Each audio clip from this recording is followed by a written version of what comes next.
mystery interview with Francis and Eleanor Anderson in their home on March 24, 1983. The interviewer is Susan Gortner. Mr. Anderson, where was your father born and what was his name? My father's name was Wilson Ellsworth Anderson, and he was born near Clay City in southern Illinois. And your mother?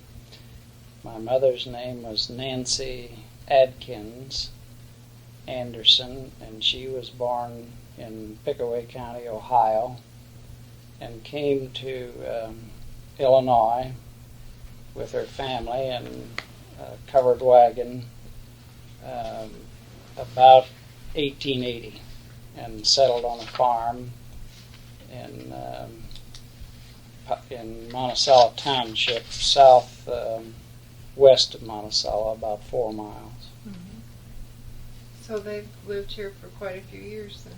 Yes, her father was dead, and her older brother, there were 13 children in the family, and her older brother Charles was sort of the father of the family when they came here, and he later became a legislator in Springfield, and later was Speaker of the House in Springfield, and then later became a congressman from this district in Washington. Do you know why they happened to choose this area? Yes, they had relatives that had come here from Ohio before, had moved here around 1850, and they came out because it seemed to afford them an opportunity to have farmland and be farmers in this good Piatt County farmland. Does the family still own the farm? No, they do not. Mrs. Anderson, what were your parents' names and where were they born? My father's name was Alvin Charles, and he was born in Belleville, Illinois, at St. Clair County. Mm-hmm. And my mother's name was Minnie Ellen Jones in Camden, Indiana. And they migrated to Champaign, Illinois, or my father did, to further his education. And he met my mother, who was a nurse at Burnham City Hospital, who graduated in the second graduating class there. And they eventually got married, and my father moved there to get his education with the University of Illinois, and that brought his parents up from Belleville. So after he graduated from mechanical engineering, he decided he liked the area to establish a business here in Piatt County, and he built the first ice plant and settled down here, and then later added the first dairy around this area. They call it ice and dairy, and then when they put the dairy, it was sanitary dairy, and eventually they had to go into homogenizing it. Mm-hmm. But I know that his friends who were Dr. Bumstead, who was an old timer here, and had all of us youngsters, which were 6, and my father was having children every 2 years or something like that, to get milk enough to feed the youngsters, he get on his bicycle and go to the country to get his milk. And so he decided to add a dairy to the ice plant, which was quite apropos. And so that's the start of the first ice and dairy here. Now, where was the ice plant located? It's at the northeast part of town. Was later on the Tilac built cat a corner from it. Andy, could you tell them the exact line? The location was at the corner of High Street and Greeley Street, and Dwight Castang has lives there, and I think has some kind of a little business there now. Most of the plant burned in 1952, when it was a locker plant, a cold storage locker plant at that time, and burned. But what of it's left, Dwight Castang has a business in. He located on the railroad tracks there because of the convenience, and during hot summers, I know he'd get a carload of watermelon in. This was quite some time back before we had air conditioning and so on. And he reaped benefits from selling a carload of watermelons, and then he later in the fall would get apples in with a bushel, because he had a way of storing these kind of things. And the ice plant itself was kind of a novel thing. Can you describe the workings of an ice plant to us? Well, I could start it. I expect Andy could add in to that because he worked there in his summer months of growing up.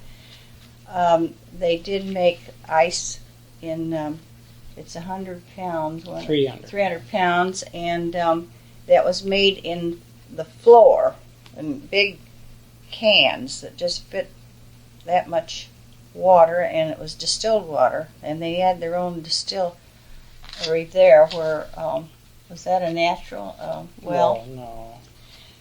They distilled this water, and then they had a scoring machine that would chop it off into 100 pounds and 75 and 50 and so on, and that was quite some time back where they really enjoyed having the ice to preserve food, because other than that they didn't have any preservation for fresh produce. And then later on they went into the frozen food locker plant. What would keep the floor cold enough in the summer? There was a large tank that was filled with brine. Now, brine is water with salt mixed in it, so it won't freeze. And then the machinery made the brine cold by way of tubes running through it. And the refrigerant that was used in those days was ammonia. That refrigerant isn't used anymore in refrigerators.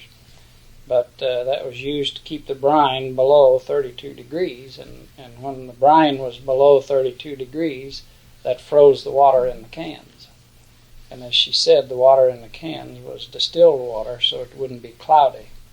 Regular water would make cloudy ice, but distilled water made clear ice.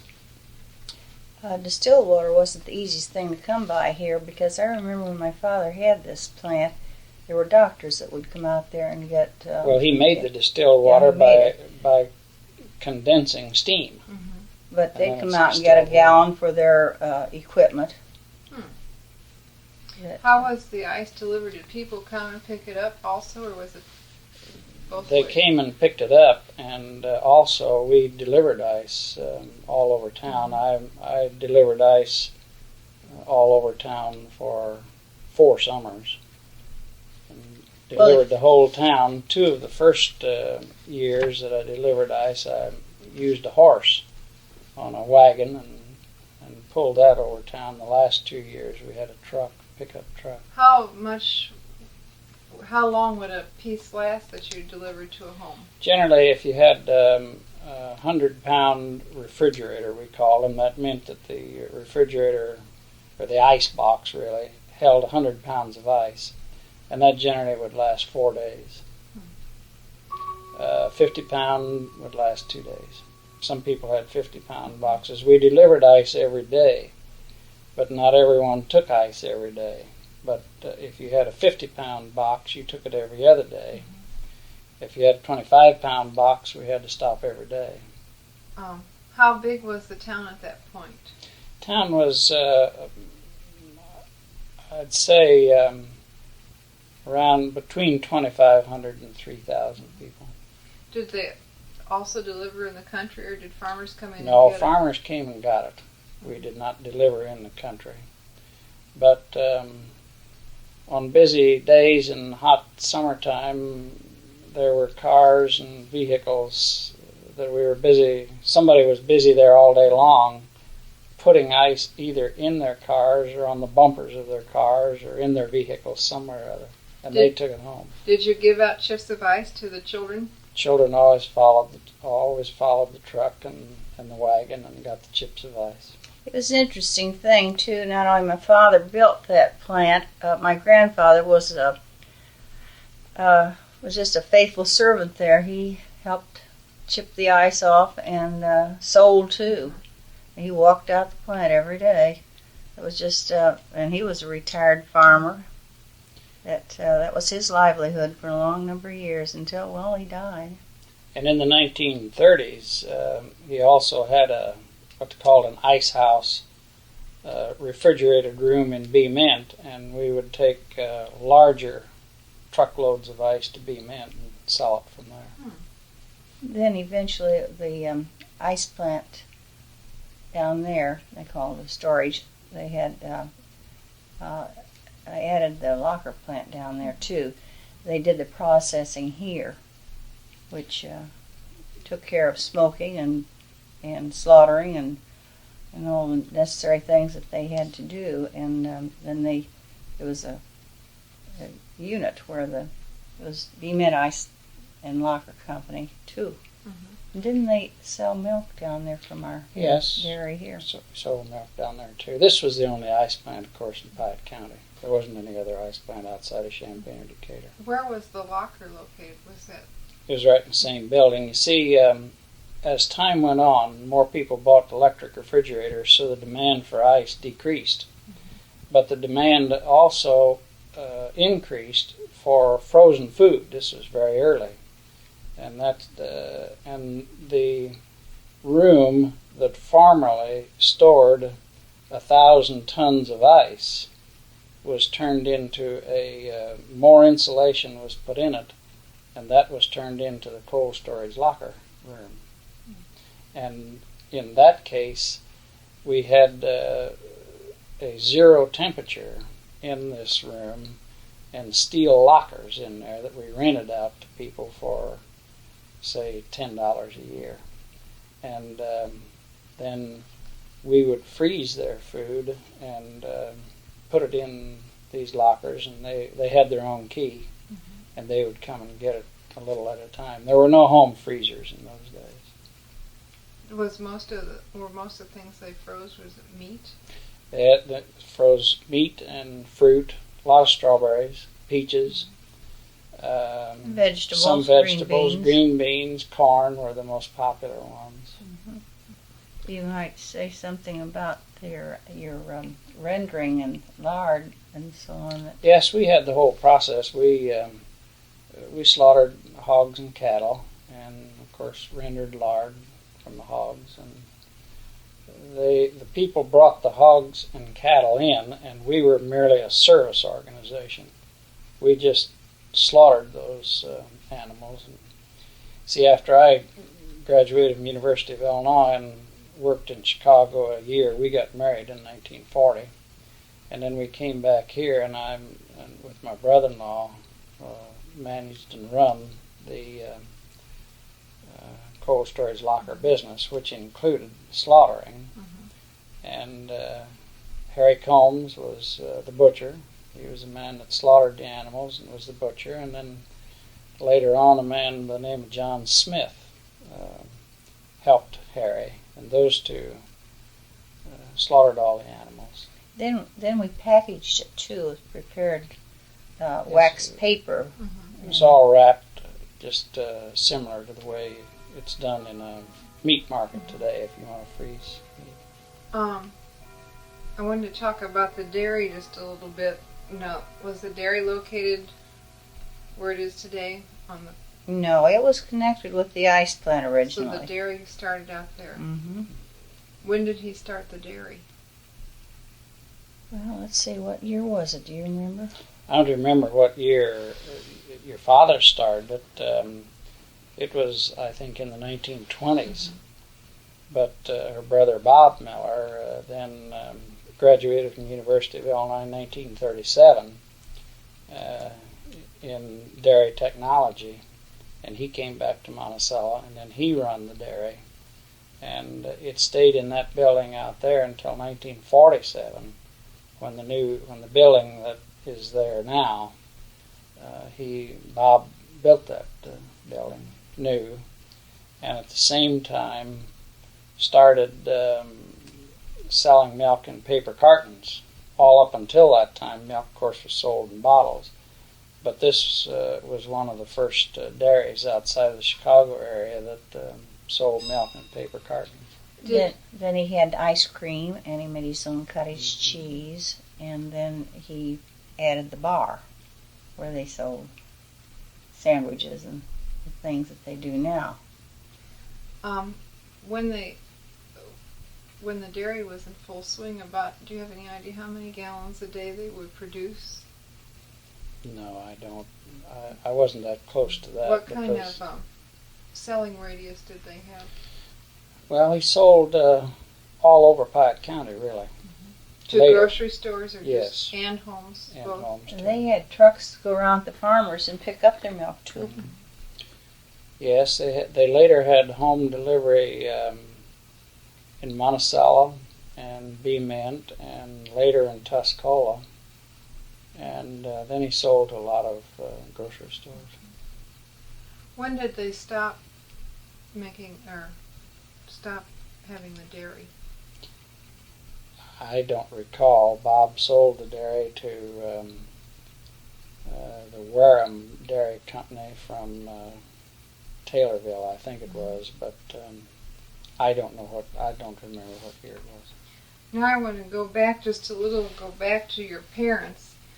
Mrs. Anderson, you said your mother was a nurse and your father had gone to college. Mr. Anderson, how long did your parents attend school? Well, I don't know how long my father attended school. My mother went through grade school and high school here in Monticello, and then went to another school. I forget what the name of the school was. It was Dixon, Illinois, but she started teaching school in Piatt County when she was 17 years old. Where did she teach? She taught in a country school, one room country school at White Heath, and the Hainline School, which is south west of Monticello, and one southeast of Monticello. I think that was called the New York School, but she was a country school teacher. And as I say, started teaching when she was 17. And she probably continued that till she was married.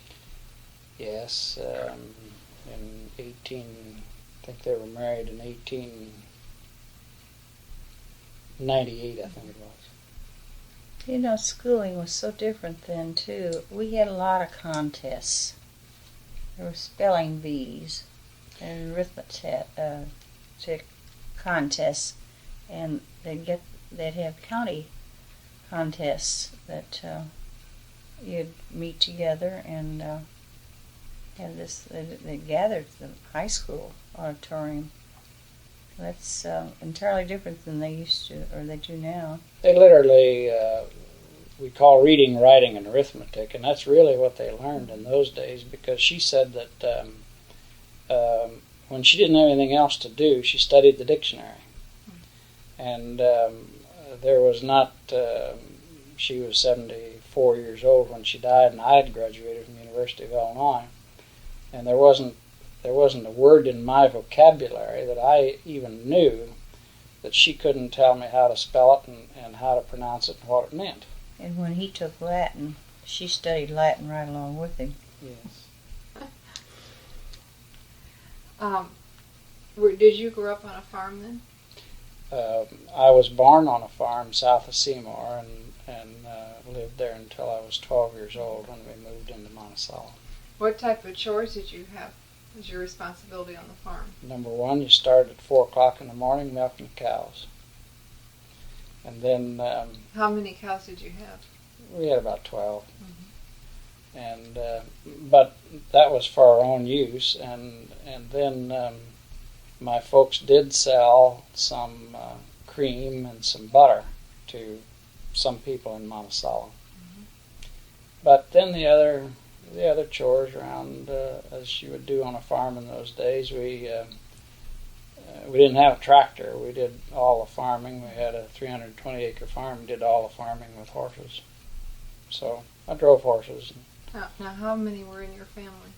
There were eight children, 4 boys and 4 girls, and then all during the growing, the planting, and cultivating and harvesting season, we had usually 2 hired men who stayed with us too. So when we sat down to eat, there were 12 of us, 3 meals a day. And that was before refrigeration. So you Yes, we had to didn't have can any all of your meat or smoke it. And We killed, we butchered our own animals, and we would kill 12 hogs and 2 beef during the year in the wintertime to have the meat for the rest of the year. Was most of it stored in the smokehouse, or did your mother can? It was both. A lot of it was smoked, and most of it, of course, was, as they call it, fried down, which meant they cooked it and put it in large crocks. There were clay crocks, and that was covered with lard. That was the pork. The beef was all canned. Where did they store those clay crocks then? Oh, we had it in the smokehouse, called the smokehouse. What were some of your other chores? Well, we always had chickens to take care of, and ducks, and all the other animals that we had, the horses, and always had to feed them and take care of them. But we had to milk those cows twice a day. well, did you have electricity then? No, we didn't have electricity on the You farm. see what a hardship that would be for laundering for that sizable family. Yes, it would be. It would be a big undertaking. Mhm. Where did you go to school? I started school, of course, in the country, in a one-room country school south of Seymour. And then when we moved to Monticello, and quit farming, moved to Monticello, and I went to Washington School. Do you recall what the name of the country school was? Yes, it was Whitehall. Whitehall? Whitehall. Mm-hmm. And that one-room schoolhouse was later moved into Whiteheath and became a home for a family. Oh, really? Whiteheath. Is it still there? I think it is, but it's been added onto, and you wouldn't recognize it today. How far did you have to travel to get to school? 1 mile, Did you walk? all the time. What kind of lunch did you take with you? Oh, the sandwiches. No fruit in those days. The only fruit you had was perhaps an orange at Christmas, but mainly sandwiches, mostly of some kind of meat, which was either beef or pork of some kind. No cold meat sandwiches as we know them today. When there was an illness in your family, did you have a country doctor come out, or Yes, did your we mother have very many home cures? We had home remedies, of course. We had little white pills that had various types of medicine on them, but you had different bottles for different things. If you had a cold, you had one bottle, and if you had something else. They all looked and tasted the same.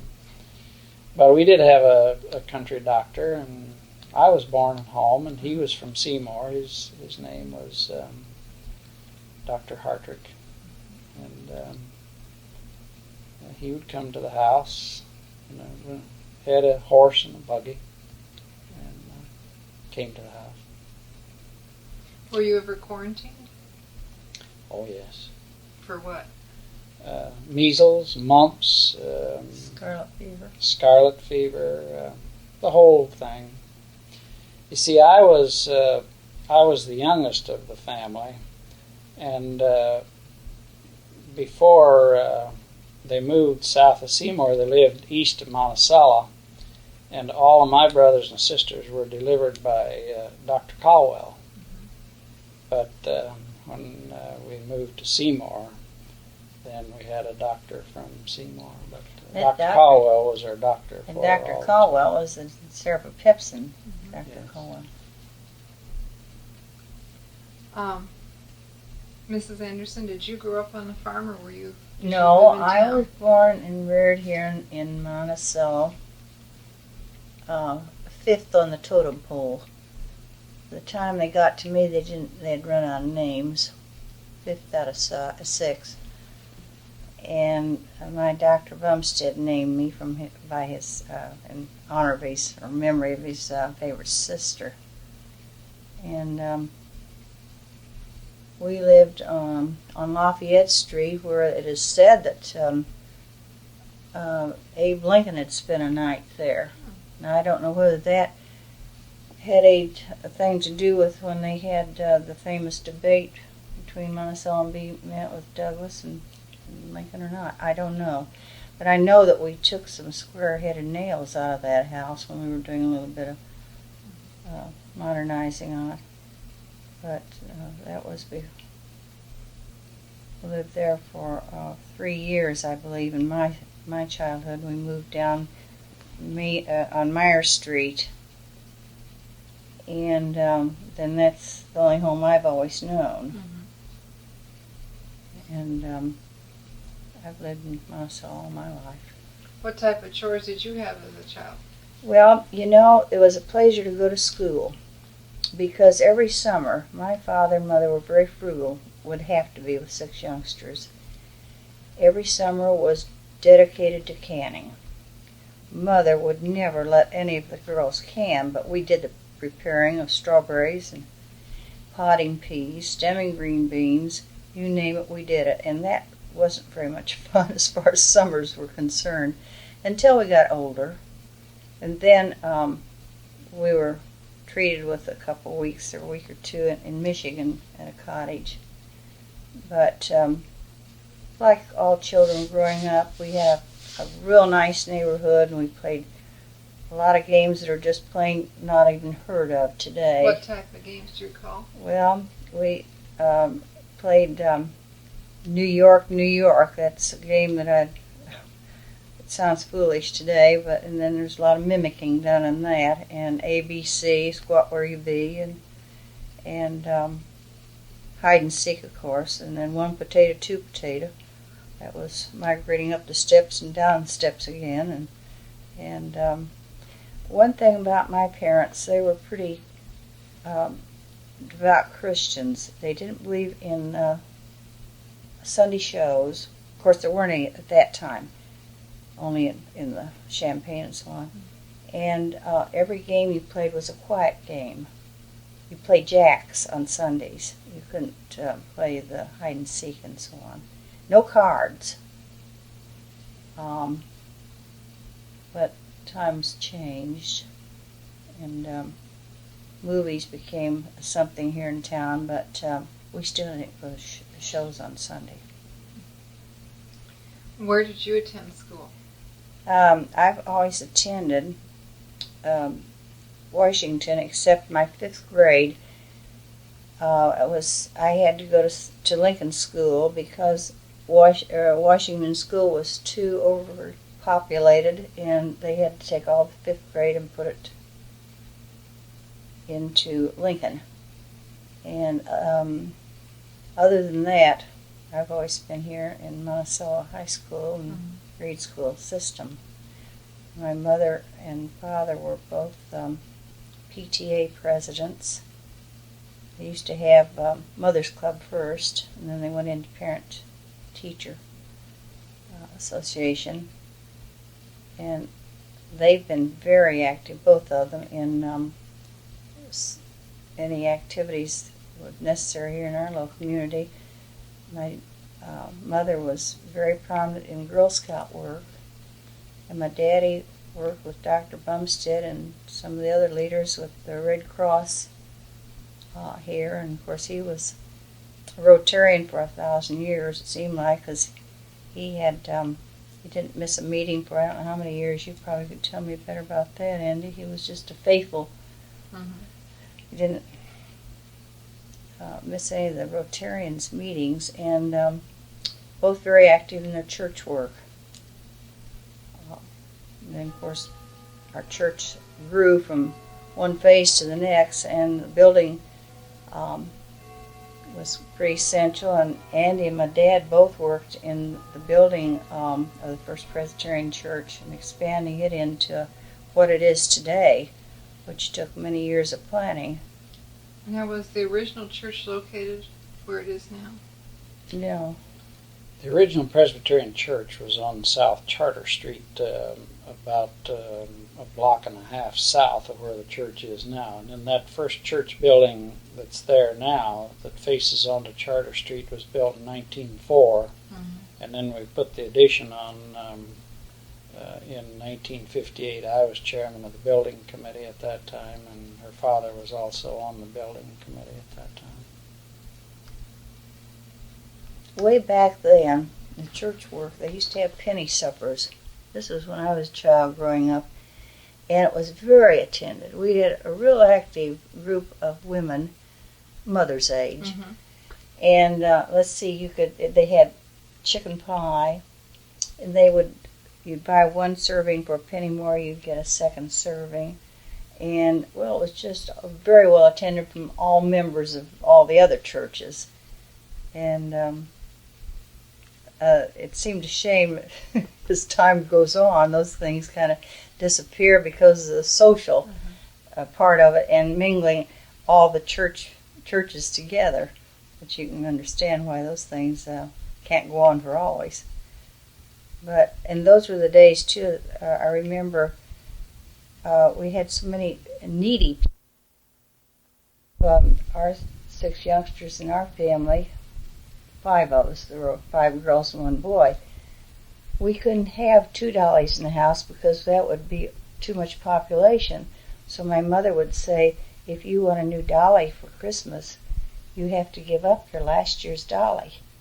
So we always gave our dollies to the needy. Mm-hmm. And every year at Christmas time, a group of the older people would meet in the church and fix boxes and boxes of canned food, clothing, toys.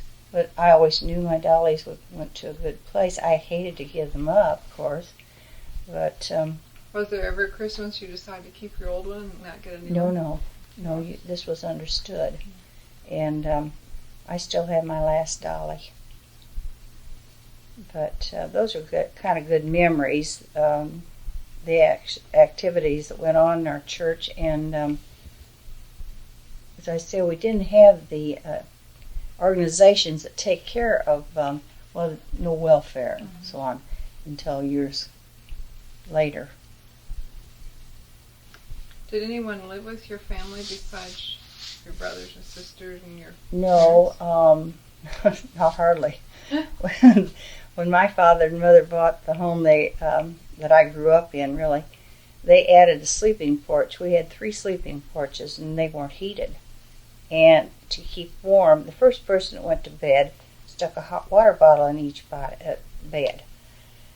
And we slept under feather beds to keep us warm, which that's kind of a fun time to think of, too, because we have things so easy now with air conditioning and the flick of the switch you have your heat. I might say that we remember when the first telephones in the countries didn't have electricities. Of course, we had it here in town, but Nandy can tell you a little bit more about the inconveniences there than what we had. But we were kind of spoiled, and the radios too came into being. What do you recall about the first radio that you had? It was quite a novel thing, and they didn't have but 1 or 2 stations, I think. Maybe just one. Came out of Chicago, the way I remember it, wasn't it? Well, one of the first radio stations was KDKA from Pittsburgh, Pennsylvania, a very strong station in those days. Now, the radio was operated, even though they had electricity, we didn't on the farm, but the radios were operated from a battery. a car battery. And, of course, static was very prominent, and many times you couldn't hear them. They had 3 tubes in them, most of them at that time, and you had a separate instrument, which was a speaker. It wasn't in the same cabinet. It was a separate instrument. And that was the first radio. Talking about the telephones, when we lived on the farm, we had 2 telephones. We had one that we could call Monticello and one that we could call Seymour, because the lines were not hooked together. And in those days, you had a certain area, and it was a locally owned telephone company. And however many of the neighbors that were on that company, that's all you could talk to from that phone. And one then of it our was phones, an operator, run by an operator, too. Yes, one of our phones we could call people in the Seymour area, and the other one right beside it we could call people in the Monticello area. They weren't hooked together. The strange thing about that telephone business, you called operator, you had to know the number, or we had a book course, and the numbers were like 28 and 320 was the locker or ice plant. And if they so wanted, they could just listen in any conversation they wanted. It wasn't private. And I think you had party lines too, didn't you? Mm-hmm. Now we had, I don't think we had party lines here in town. I know we didn't have one, but I know the country did. That one ring meant somebody was. You had a different ring if like you would have one long and one short, and when the operator rang that was your ring. If she rang like 2 longs, that wasn't your ring, and you weren't supposed to answer it. But there were a lot of ears that opened up. So they had all these different types of long and short rings, combinations of long and short rings, so that everybody on that particular line knew what their ring was, and that's all they were supposed to answer. So, but you had to watch what you said anyway. Oh, well, you could always hear people listening in on you. You could hear when they would take their receiver up, so you knew people were listening. But that was all part of the living in those days. People really lived closer together at that time. They helped each other. Did anybody live with your family? My grandmother, my father's mother, came to live with us when she was in her 80s, and she died in our home, 1924. After you graduated from high school, what did you do? My first job, I didn't have any money to go to college with, so my first job was a bookkeeper for the Monticello Grain Company. And the office of the Monticello Grain Company at that time was where the Vibin office is now. And I worked there for 2.5 years and went to school, to an accounting school 1 year in Cleveland, Ohio, and came back and went to the University of Illinois, starting in 1936, the same year Eleanor started at the University of Illinois. And went there 4 years and graduated in 1940. It might be interesting to state in there, Andy, it was Samuel Allerton was taking a hunting trip, was it, when you worked at the... No, this was Robert Allerton. Robert Allerton, yes, I meant Robert Allerton. That, well, tell him about that. Well, this was in 1933, and of course there wasn't much money around, but the Allerton people owned the elevator between here and Cisco, called Amenia, and Robert Allerton always had all their own grain in that elevator, so his farm manager came in one day, and my boss, Roy Jones, was not there, but he said his boss, Robert Allerton, wanted to take a little trip, and they needed some spending money. And I said, well, how much does he need? And he said, well, he was going to South Africa, and he needed $10,000. And I said I didn't have the authority to write a check for $10,000, and of course the company didn't have that much. We had to wait till we sold some of his grain before we could give him the $10,000. Who was this farm manager then? At that time, his name was Jack Lynch. Now, by the way, at that time there was no bank in Monticello, and both banks had closed, And our grain company had a bank account in a bank in D-Land. And so 2 or 3 times a week I'd have to make a trip to D-Land to take deposits over to the bank. And then in December of 1933, the National Bank of Monticello was started then. Did you lose any money in the banks when it closed? We didn't lose any money because we didn't have any money to lose. But many people... see, there were 2 banks in Monticello, the First National Bank and the Moore State Bank. The Moore State Bank was where the National Bank is now, and the First National Bank was where the Candlewick restaurant is now.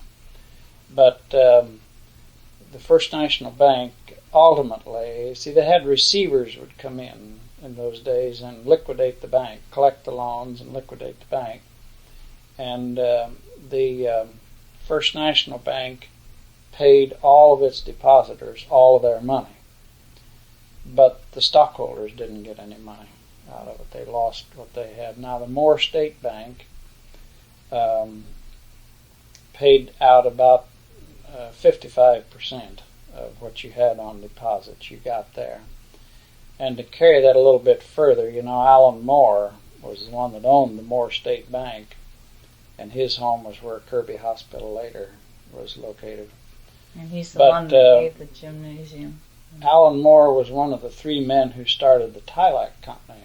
And Emil Fox, who was the plant manager at that time, said that that's the only time he ever saw Alan Moore show any emotion about losing all his money was when he came out, when the National Bank was started, and Alan Moore came out to the Tylac factory later that day and said that the organizers of the National Bank had bought the building that he had. Now, mind you, he'd been in bankruptcy, so they bought it from the bankruptcy court. Mm-hmm. But he said they gave $21,000 for that building. He said, I gave more than that for the vault door. So I gave $25,000 for the vault door, and they bought the whole building for $21,000. And he sort of broke down and showed some emotion about losing all of his things. But you might bring up then too about some of the people that bought farms, like my father at a time, shortly about that time. Yes.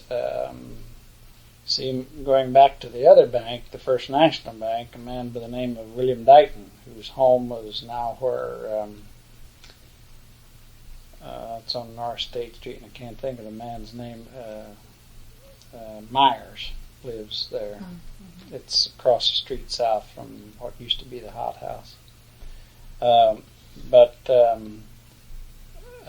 Bill Dighton was in bankruptcy too, and he had 640 acres of land out north, east of Monticello, and that was to be sold in the bankruptcy court. And Eleanor's father bought that in 1934. Which is known as Charming Acres now. And gave $72 an acre for it. Now that house is an interesting place. It used to have an old slave house right next to it. They used it in years to come as a laundry place. But it was just a one room, and you got up the steps, which is partial. It was all open because they had just plain, crude heating back here, but you had to use a ladder. But I remember as a child, before they tore this down, seeing the inside of that, and it just brings back memories to think. Now those slaves, that's the only place they lived. So they actually did have slaves on that farm. Oh yes, and the house still remains out there, and it's has several stairwells to it. One for the main arch foyer of it. It really, in its time, it was a beautiful home. The Valentines live in it now. Do you know what period it was when they had slaves on that farm? Well, it would have been before the Civil War. But no, I don't know. We don't know when that was, but it would have been before the Civil War. So you basically then put yourself through college. Yes, I worked all 4 years. Worked in the summertime here delivering ice, and then worked for a professor at the university doing typing for him. He was writing 2 books at that time, and I did a lot of research for him in the library and typed a lot of things for him during that period of time too. Got paid 40 cents an hour for that work, but it put me through college anyway. And you were happy to get it. I was very fortunate and very happy to get it. Was it very difficult for your mother and your family to manage their households during the Depression? Well, of course, when the Depression came along, our family, all except me, were all grown and gone. Well, I had one sister living at home, so my sister and I were the only ones living at home. So we didn't have any money, but we never did have any money. You know, we just got along, and so it was not anything much different than what it had been before that. Mrs. Anderson, did your family lose any money when the banks closed? Well, not that I knew of. Of course, my daddy was the businessman of the family, and he didn't burden any of the family with that. He of course, mother was frugal, but there were 6 youngsters to be fed, and I think that's one reason. We had a little garden in the back that mother did so much canning, because there's one thing that I often think of. We had very few doctor bills, and this Dr. Bumstead was not only our doctor but a friend. He called my father Ice. He said, "Ice, if I had to count on you for a living, I'd starve to death," because mother was a nurse, and she kept our meals balanced and clothed properly, and we each had our chores, dusting and cleaning and gardening, and playtime came after that. She did have the fortune of having somebody come in and help make clothes for us. But my mother would, in her spare time, which at nights, she'd be darning stockings and mending clothes with buttons off. And as she grew older and we all grew up and left the home, mother's fingers always had to be busy doing something, so she took up piecing quilts, quilted and embroidered and so on. And my father would come home from work, and after he spent many hours on meetings, and he'd call our kid. He'd say, "Kid, I wish you'd just lay that down. I just never see anything but the top of your head." And she was just an active soul. She was very active in WCTU too. I was mentioning organizations, not only the church work and Girl Scouts. Of course, she was very prominent in that because there were also many girls. And as I grew older, I gave 3 years of Girl Scouting, because I think as long as you have a daughter, you should give, where I benefited as I was younger. But did your mother ever work as a nurse after she was married? No, she nursed at home. She often thought that she'd love to go back, but medicine changed from one year to the next and became so full of new drugs and methods. But she always kept up her class reunions over at Burnham City, and was very proud of it. And Daddy insisted that she do this because she had many friends. Of course, she outlived a lot of her friends, and they moved away, of course. But she took care of the health problems in our family. Did the neighbors call on her for help? Well, not particularly. I don't know. We had the same neighbors for years on end, but they each had their own little families that they took care of their doctoring.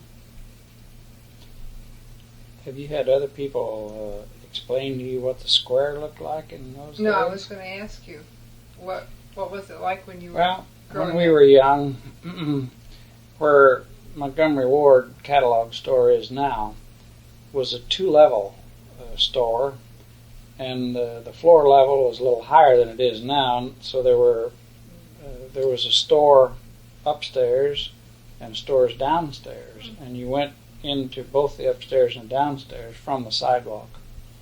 And then coming around the square where Why don't I insert this as a matter of interest? The store underneath the one upstairs, that was a dime store or something similar to it, was a barber shop. And that's when I remember that we all went there. The youngsters' haircuts were 25 cents. And 25 cents was hard to come by then, but I remember my sister and I were skipping off to get our haircut one day, and my daddy had given us 50 cents to get our haircut. Well, we were kind of in a dream world and lost our 50 cents right close to the Methodist church. Well, it was pretty unheard of. We didn't do that again. You didn't find it, I take it. No, we didn't. But the barber trusted us until we got replaced. Mackey Funeral Home at that time was on the east side of the square, about where the dentist's office is now. And then coming around the square where the Dairy Queen is now. Well, you could mention the vacant post office lot. was there right beside that. The post office was where Gamble's store is now. And the city building was on the second floor of that. And when I was elected mayor in 1949, that's where our office was. And we had the council room upstairs there and that. We got to use that upstairs for the Girl Scout meetings when I was teaching, too. And then where the Dairy Queen is now is a vacant lot, and they had various things when we had activities of the city. A lot of them took place on that vacant lot. And then there was no theater building. Theater building wasn't where it was later on. That theater building was opened in the fall of 1937. So we had a movie in town, but it was where my office was in the First State Bank. It was along the west side of that old building there. And then... well, that was the corner where Harry Evans had his first yes, grocery store. Yes, there was a grocery store then on the east side of where our bank building is now. And that later there was later a Kroger store there, too. And then in 1937, the Kratz family built and opened and operated the theater building, where now is the west part of the Earlier bank you building. told me about the outdoor movies they used to have. Yes, when we were children, youngsters, in the summertime, of course, it was hot in the theater building and no air conditioning. So in this vacant lot, where the theater building later was built. And that was before talkies. This was in the days of the silent movies. And so they had a screen that was put up back by the alley, and then they had bleacher seats that we would sit on up next to the sidewalk and watch the outdoor movies there in the summertime. Then when they had the nice movie put in, Tuesday nights they had dime nights. And you felt pretty good if you could go to the movie and see for a dime. And one of the people who came sort of regular in the summertime to the 10-cent movie nights was Robert Allerton. Oh, really? Yes. As a matter of fact, that's about the only time I ever saw the man was when he would come there to a movie. I think you got to back up, though, in that on the south side of the square, you skipped over what is Harris Drugs now. It used to be Johnny Levin department store, and it was the only Jew in town at that time. And he had a habit of wearing real short pants. We, as children, would say, "Oh, there goes Johnny Levin in these high water pants." And then, incidentally speaking, about one Jew in family in the town. We had one black family in Monticello too. They had an old home right across the street west of the Lincoln School. And one of the ladies, there were two sisters and a brother, didn't have any idea how old they were, how they got here. But one of the ladies, I remember she worked for Clara Thompson, who was our choir and organist in the Presbyterian Church. And they'd sell little pencils and pads of paper and to get a little money in. Other than that, they would do yard work or gardening or things like that. But we weren't familiar with having black people in town, and I remember as a child, don't ever go over there because, there was a distrust. And really, there was nothing to distrust about No. them. They were very nice people. Uh-huh. As a matter of fact, it was always reported that the brother had been a slave when he was younger. But you really don't know how they came to be here. Of our own knowledge, we don't. I'm sure there are people in Monticello who could tell you how they got here, but neither one of us, of our own knowledge, know how they got here. They were just here. Mm-hmm. And but they were very nice people. Really. Sure. Then go on to your little square. Well, then where Dr. Lander's office was, and which our bank bought and tore down, that was a two-story building that had a tavern in it. Had a tavern there. At least that's what they said. They had one there before the Prohibition days. Of course, I don't remember that. I remember that building. But then, right after Prohibition was done away with in 1933, then there's another tavern in that building. And then it eventually went into a jewelry store. I didn't remember that. But, Nichols.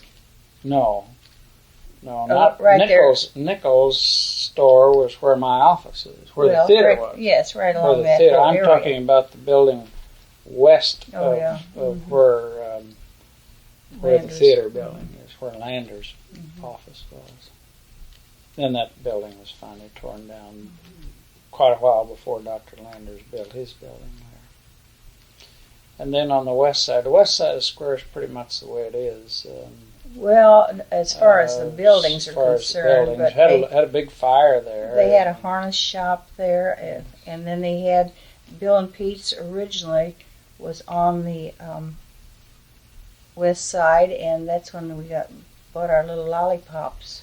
They were like little apples. They made their own ice cream. They dipped it in chocolate and had a little stick in it. And then right along that area too, they had J.D. Leeper, that's Jim Leeper's uncle, had this matinee store that, as I said, they sold everything from little dollies to pots and pans. And that's close to where Western Auto is, isn't it?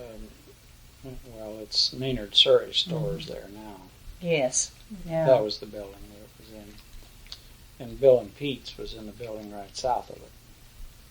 Then they later moved over to the north side of the square, which is now part of the National Bank, but they operated a restaurant there for a minute. Well, first, A&P Grocery Company had a grocery store there.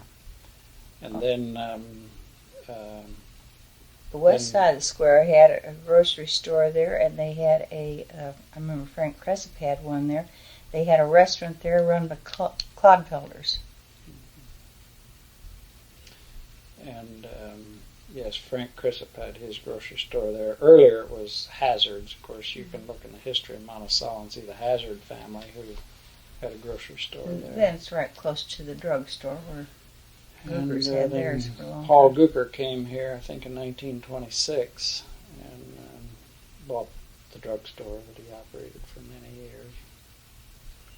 And of course, that's really where Dr. Caldwell started, was in that store. But Dr. Caldwell himself really never had anything to do with the Dr. Caldwell Company after about 1900. He didn't have anything to do with it. they used his name, but he originally made the senna, the syrup of senna, which is a laxative, which is what he gave to his patients, and that's how that all started. But later, he didn't have anything to do with the company. I was told by somebody that there was a group of buildings, what would be in the area, I think that the brown bag is in now. It was called the Levee. Yes. Do you know why it was called that? No, it always was. It was always called the Levee. That's all I don't know why it was called that, but there were buildings in there. Yes, they've all been remodeled over the years, and then where the Pink Lady laundromat was, and where the office of Gibson Savings and Loan was a long building there that had rooms that you rent out, and it was owned by a Lewis family, and they were called Lewis's Flats. But it was a long building, just had rooms that they rented out. Well, they were apartments. Yes, I guess there were apartments. Yes, families lived there, and it aged like a lot of things do in time. And then it became inhabited with the poorer class, and finally they had to destroy it. What type of buildings do they have and what they call the Levee? Well, they were business buildings, but they were just old-time buildings. They've since all been remodeled somewhat on the front particularly, but they were just the old type of business buildings that they had in those days. And they used to have they the just newspaper. called it the Levee. I don't know why. They used to have the newspaper office down there too. The Republican, Pike County Republican, was there. Run by Darrell Tippett and his family, his father. When you graduated from college, what year was that? 1940. Did you get involved in World War II? Yes. I graduated from college with a degree in accounting, and I went to work in Chicago for a year as an auditor for the Pure Oil Company. And we came back we got married during that year, and we came back to Monticello and went in the locker business. And in 1943, I went into the Navy as an ensign in the Navy, and was assigned initially to Great Lakes and served there for 6 months as assistant to the dispersing officer, and then I was sent to Naval Supply Corps School at Harvard University in Cambridge, Massachusetts. We were there. We had one daughter at that time, so the three of us went to Cambridge and were there during that summer, and I completed school and was assigned to a high-speed minesweeper in San Francisco at that time. So Alan and I went to San Francisco, and it was being repaired, so we stayed there. We were there together for 2 months, and then our ship later went to the Pacific, and I was assigned to that minesweeper until the war was over, and then I was transferred to a refrigerator ship that picked up food mostly in New Zealand and Australia, and took it up all through the Southwest Pacific and up to Manila and